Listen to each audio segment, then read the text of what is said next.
एक 22 साल का नौजवान है जिसके कंधों पर घर की जिम्मेदारी है।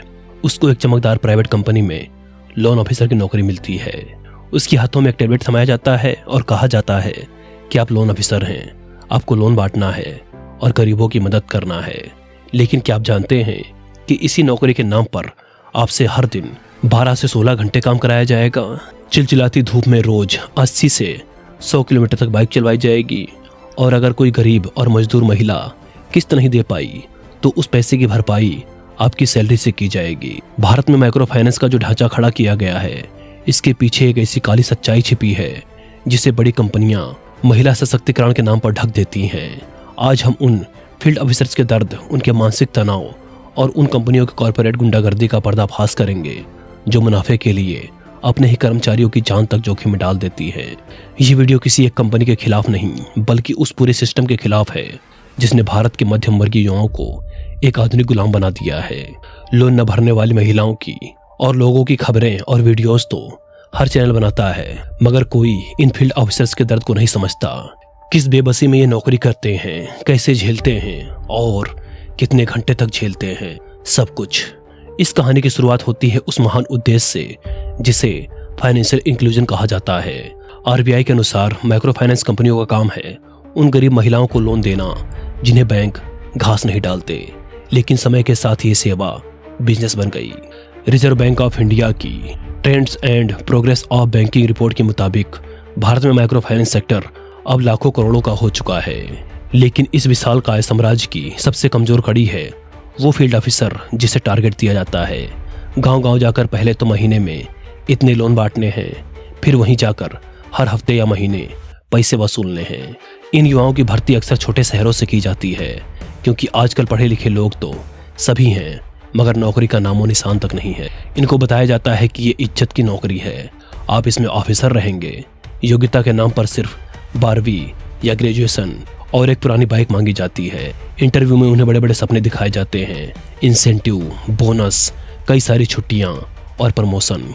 लेकिन ज्वाइनिंग के पहले हफ्ते में ही उन्हें समझ आता है कि वो किसी कंपनी के कर्मचारी नहीं बल्कि एक रेस के घोड़े बन चुके हैं जिसका कोई अंत नहीं कि ये रेस कब और कहां खत्म होगी। उनसे ज्वाइनिंग के समय बोला जाता है कि कंपनी आपको पूरे महीने का पेमेंट करेगी और वीकली छुट्टी या त्योहारों की छुट्टी हम अपने रहम करम पर दे रहे हैं। अगर हमें जरूरत होगी तो हम आपको वीकली अवकाश भी नहीं देंगे और उसका एक्स्ट्रा पैसा भी नहीं देंगे। शुरू के हफ्ते भर या महीने भर जो इस प्रेशर को झेल लेते हैं वो आगे बढ़ते हैं और जिनके पास ऑप्शन होते हैं वो तुरंत इस नौकरी को छोड़कर वहां चले जाते हैं। फील्ड अफसर की दिनचर्या किसी मिलिट्री ड्रिल से भी ज्यादा थकाऊ होती है। सुबह 6 बजे उनकी सेंटर मीटिंग शुरू हो जाती है। उन्हें हर रोज कम से कम 10 से 15 गांवों के ग्रुप से मिलना होता है। यहाँ लॉजिक ये है कि micro finance joint liability group यानी जेएलजी मॉडल पर काम करता है। इसका मतलब है कि अगर ग्रुप की एक महिला पैसे नहीं देगी तो बाकी महिलाओं को उसके पैसे मिलाकर देने होंगे। लेकिन जमीन पर यह मॉडल बिल्कुल फेल हो चुका है। अगर कोई महिला किस्त नहीं दे पाती तो फील्ड ऑफिसर को तब तक उसके घर में बैठना पड़ता है जब तक पैसा न मिल जाए। अन्य महिलाएं खुद इतनी गरीब होती हैं कि वो बोलती हैं कि मैं दूसरों का पैसा क्यों भरूं, जिसने लिया वो खुद दे। अब कंपनियां अपने ऑफिसरों पर दबाव डालती हैं कि बिना पैसा लिए ऑफिस मत आना। इसका नतीजा ये होता है कि एक 22 से 25 साल का लड़का गरीब महिलाओं से लड़ाई झगड़ा करने पर मजबूर हो जाता है, जिससे उसकी सामाजिक छवि तो खराब होती ही है, उसके मानसिक स्वास्थ्य पर भी गहरा असर पड़ता है। मेंटल हेल्थ फाउंडेशन की स्टडीज बताती हैं कि रिकवरी और कलेक्शन के काम में लगे युवाओं में एंजाइटी और डिप्रेशन का रेट सामान्य से 40% ज्यादा होता है। अब बात करते हैं उस दबाव की जो इन ऑफिसरों पर ऊपर से आता है।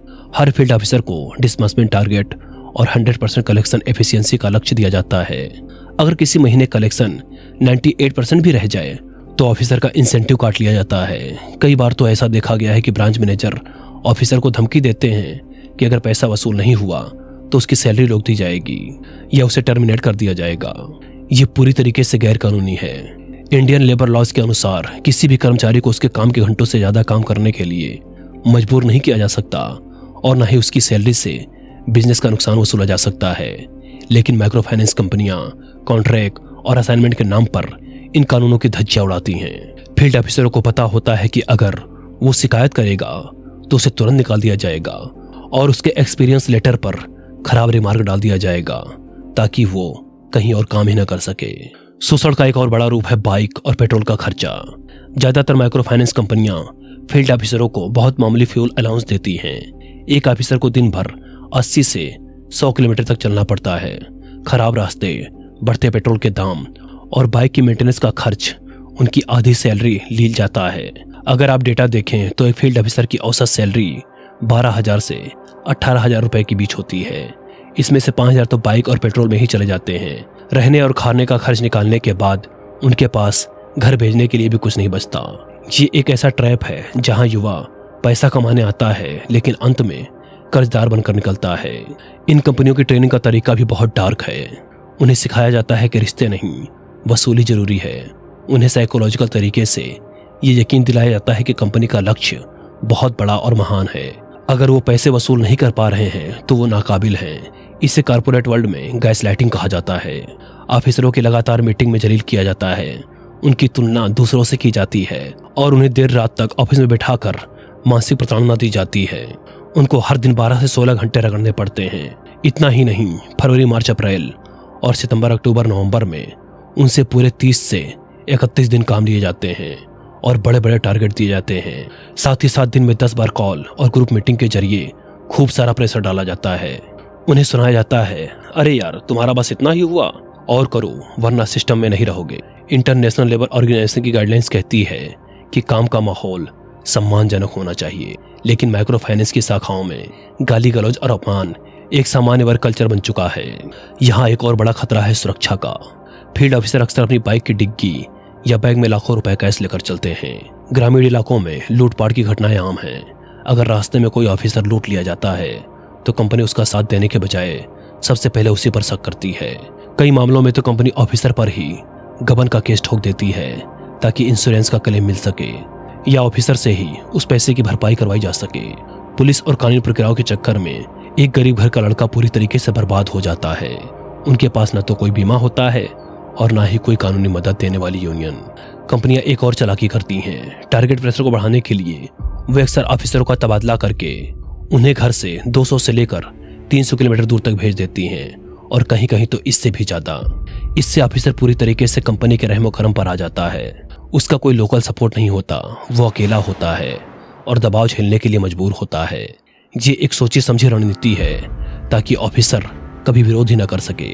माइक्रो फाइनेंस संस्थाओं का संगठन यानी एमफिन कई नियम बनाता है, लेकिन जमीन पर ये नियम सिर्फ कागजों तक सीमित हैं। संस्थाओं में हर महीने ऑडिट होते हैं, मगर क्या कभी किसी ने ऑडिट किया है कि इन ऑफिसरों के काम के घंटे क्या हैं? क्या कभी किसी से पूछा जाता है कि उनके संडे और छुट्टियां कहाँ गायब हो जाती हैं? आजकल डिजिटल कनेक्शन के नाम पर शोषण का एक नया तरीका आया है। ऑफिसरों को हमेशा ट्रैक किया जाता है और कई कंपनियों के ऐप पर तो हर घंटे अपनी लोकेशन अपडेट करनी पड़ती है। ये एक तरीके की डिजिटल जासूसी है। अगर कोई ऑफिसर 5 मिनट के लिए भी कहीं रुका तो तुरंत ऊपर से कॉल आ जाता है। उनकी निजी प्राइवेसी पूरी तरीके से खत्म हो चुकी है। वो एक चलते फिरते रोबोट बन चुके हैं जिनका रिमोट कंट्रोल शहर के एसी ऑफिस में बैठे एक मैनेजर के हाथ में होता है।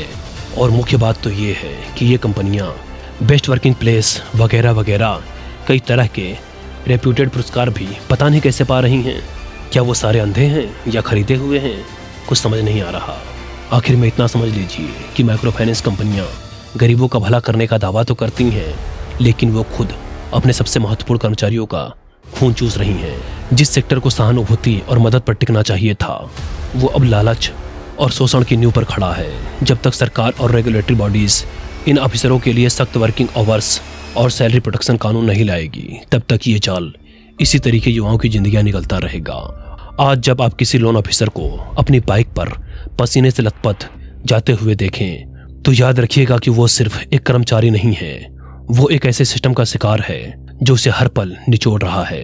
सफलता के बड़े बड़े पोस्टर और बेस्ट प्लेस टू वर्क के अवार्ड उन आंसुओं को नहीं छिपा सकते जो इन फील्ड ऑफिसरों ने बंद कमरों और सुनसान रास्तों पर बहाए हैं। हमें एक ऐसे समाज की जरूरत है जहां विकास सिर्फ डेटा और बैलेंस शीट में न दिखे, बल्कि उन लोगों की मुस्कान में भी दिखे जो उस विकास का पहिया घुमा रहे हैं। ये वीडियो सिर्फ एक जानकारी नहीं है, ये एक आवाज है उन हजारों खामोश युवाओं की जो हर दिन इस जाल में फंस रहे हैं। क्या आप भी ऐसे किसी ऑफिसर को जानते हैं? क्या आपने कभी उन तकलीफों को देखा है करीब से? अपनी राय और अपने एक्सपीरियंस कमेंट में जरूर बताइए, क्योंकि आपकी एक आवाज इस शोषण के चक्र को तोड़ने की दिशा में पहला कदम हो सकती है। याद रखिए, जागरूकता ही वो हथियार है जो किसी भी तरह की गुलामी की जंजीरों को काट सकता है। अगर आप चाहते हैं कि मैं इस विषय पर और गहराई से जाकर उन कानूनों के बारे में बताऊं जो इन ऑफिसरों को उनके अधिकारों के प्रति जागरूक करें, तो वीडियो को लाइक करें, शेयर करें और सब्सक्राइब करना न भूलें। और नीचे कमेंट कीजिए, मैं आपको नेक्स्ट पार्ट में उन कानूनी अधिकारों के बारे में बताऊंगा। मिलते हैं अगले वीडियो में।